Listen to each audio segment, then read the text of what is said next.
उल्लासनगर को जानने के लिए उल्लासनगर का इतिहास भी जानना बहुत ज़रूरी है कि एक समुदाय जो पाकिस्तान से सब कुछ लुटा के यहाँ आया और फिर एक कैंप बनाए गए जो पिंपरी चिंचवड़ में और महाराष्ट्र के अलग अलग कोने में, और फिर कल्याण उल्लासनगर, इस तरह के नाम दिए गए उन सारे कैंप्स को जो आपको एक पॉजिटिविटी दे, उल्लास। और मतलब वो लोग सवेरे निकलते होंगे उल्लासनगर से, और मुझे याद है उस समय शायद 14 रुपये टिकट था, और वो वीटी जाया करते थे, मस्जिद बंदर उतरा करते थे। ये लोग जो भी बनाते थे वो बाजार ले जाते थे लोग।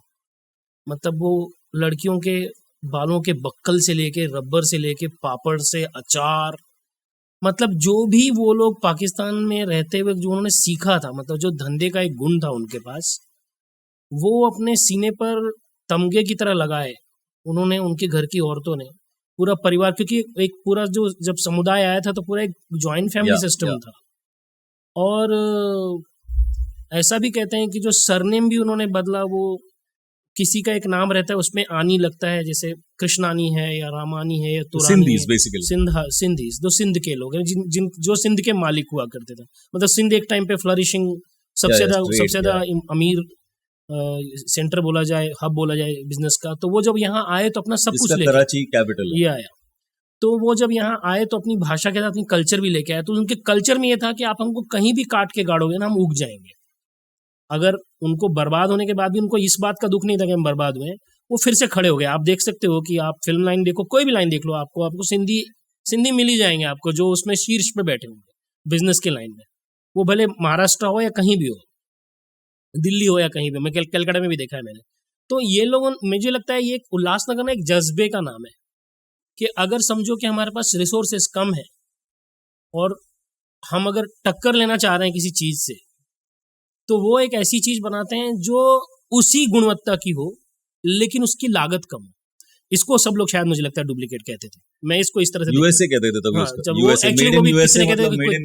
मेड इन उल्लास, तभी तो चाइना नहीं था, तो it was made in USA. तो उल्लासनगर सिंधी एसोसिएशन, ऐसा नाम मजाक में बोलते हैं। लेकिन कमाल है इस समुदाय का और नमन है इस समुदाय को। एक्चुअली जो उल्लासनगर में रहता है वो उसकी मिट्टी की खुशबू जानता है।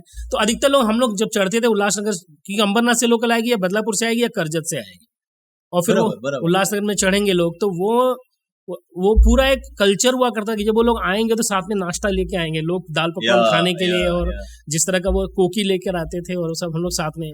तो जो कॉलेजेस भी थे, 3-4 बड़े कॉलेजेस थे, वो सब सिंधु एजुकेशन सोसाइटीज की है। मतलब जो जिन लोगों ने सोसाइटीज बनाई थी पढ़ाने के लिए, जो एजुकेशन इंस्टीट्यूट बनाया, तो उसमें चांदीबाई है, आर के तलरेजा कॉलेज है, दोनों सिंधी कॉलेज। स्कूल्स है वहाँ, मतलब वहाँ स्कूल की मारामार थी। वहाँ ऐसा नहीं था कि एडमिशन के लिए मारामारी होगी। जय हिंद एकेडमी थी, साधु बिला गर्ल्स कॉलेज था, सेंचुरियन था जो उनका स्कूल था, मतलब स्कूल्स वहाँ थे। तो मैं जिस स्कूल में था, हमारे यहाँ जो इंग्लिश टीचर थी वो बर्नर टीचर थी, मूले टीचर थी जो डुम्बिली से आती थी, फालवे सर थे जो पीटी के सर थे। मतलब ये जितने हमारे सब स्कूल में पढ़ाने वाले भी थे, वो अलग अलग वॉक्स ऑफ लाइफ से आते थे और अलग अलग समुदाय से आते थे।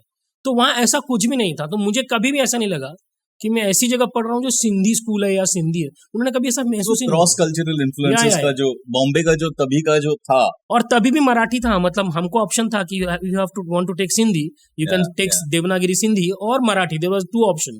सो I for 8th 9th 10th I studied in a Marathi, I took a Marathi option, though it was very difficult. You know how to write, matlab it's a different lipi. I speak Sindhi, I speak fluently Sindhi, and if you have written something in Devanagari I can read it as well, but if दो उर्दू लिपि होगी वो मुझे ज्यादा नहीं समझती, तो वो दोनों लिपि में लिखते थे वो। मैं समझा नहीं, देवनागरी सिंधी अलग लिपि है क्या? नहीं, उसको देवनागरी मतलब आप पढ़ सकते, जैसे मराठी में जैसे Marathi is also Devanagari, right? या तो जो जिस तरह में लिखा, जैसे रोमन इंग्लिश में लिखते हैं तो हम लोग थोड़ा सा, मुझे MUGHE लिख दिया तो मुझे पढ़ने आ जाएगा ना वो। अच्छा। तो वैसे आप पढ़ सकते हैं। मतलब सिंधी में वो उनकी भाषा बहुत स्वीट है, मतलब बात करने में आपको लगेगा जैसे म्यूजिक बज रहा है, क्योंकि वो वहाँ कल्चर बहुत अच्छा है। जहाँ जो लोग मोहिंजोदड़ो और हड़प्पा सिविलाइजेशन से आए होंगे वो सही में सिविलाइज्ड, मतलब एपिटोम पे होंगे वो। तो उनकी भाषा, खाना, पहनावा, गीत, संगीत, तो ये सब कुछ मैंने सुन रखा था बचपन से। आपको जो चाहिए आप वहाँ मार्केट में जाओ, आप ज्वेलरी मार्केट जाओगे तो लाइन से ज्वेलरी मार्केट है, बहुत ही ऑर्गेनाइज्ड है। ऐसा नहीं है कि एक दुकान यहाँ एक दुकान वहाँ है, और किसी का किसी से झगड़ा नहीं। वो मारा मारी करने वाली कौम नहीं है, वो किसी से जलती नहीं है। सब फ्लरिश करते हैं साथ। दोपहर के टाइम खाना खाने के लिए सब एक दुकान में बैठे होंगे आपको। अगर आप पाकिस्तानी कल्चर भी याद करो तो देखो, लोग जब खाना खाने बैठते तो सारा, तो यहाँ भी आज भी ऐसा ही है कि वो 4 लोग को बुला लेंगे दोस्तों को, वो दोपहर, दे एंजॉय लाइफ। तो आप अगर फर्नीचर मार्केट में जाओगे तो पूरे लंबे तौर पे दोनों तरफ आपको फर्नीचर ही मिलेगा। तो ये भी तो आपको जीवन में देता है या आप इसमें जाओ ज्वेलरी मार्केट में, तो पूरा ज्वेलरी मार्केट, आमतौर पे ज्वेलरी मार्केट एक जैसा ही होता है, लेकिन वहां बहुत पहले से ज्वेलरी मार्केट एक जैसा ही है। आप खाने के लिए जाओ, आपको आप वहां भूखे नहीं मर सकते, आपके पास कम पैसे हैं तो भी आप आराम से खा सकते हो। आप नए नए चीजें, मुझे लगता है ना कि चाइना और उल्लासनगर का फर्क क्या है, इसको एक ह्यूमन एंगल है। ये कौम सेवा वाली कौम है, ये हर जगह पानी का मटका रखती है, ये हर लोग को हर मंगलवार बुधवार खाना खिलाती है। आपने देखा होगा इसको लंगर बोलते हैं हम लोग। ये वो कौम है जो कमा रही है, लेकिन वो ये नहीं सोच रही कि इस कौम को जमा करके रखना। वो सेवादारी कौम है। भले वो राधा स्वामी में आए, जो जहां भी आए, सत्संगी हो, और ये सत्संग में भी विश्वास करते हैं। हर सत्संग हफ्ते के 2 दिन होता है। मतलब you can look at the spiritual angle to it, the way they look towards the life. और उनका ये जीने का जो ये नजरिया है ना, वो आपको एक ऐसा पर्सपेक्टिव देता है कि वी आर हेयर, हम यहाँ जी रहे हैं, तो उसका एक उद्देश्य है। ऐसे नहीं कि वो एक ही तरफ दौड़ते हैं आंख बंद करके। आप मतलब उसको जानने के लिए आपको वहां रहना पड़ेगा, उनके बीच रहना पड़ेगा।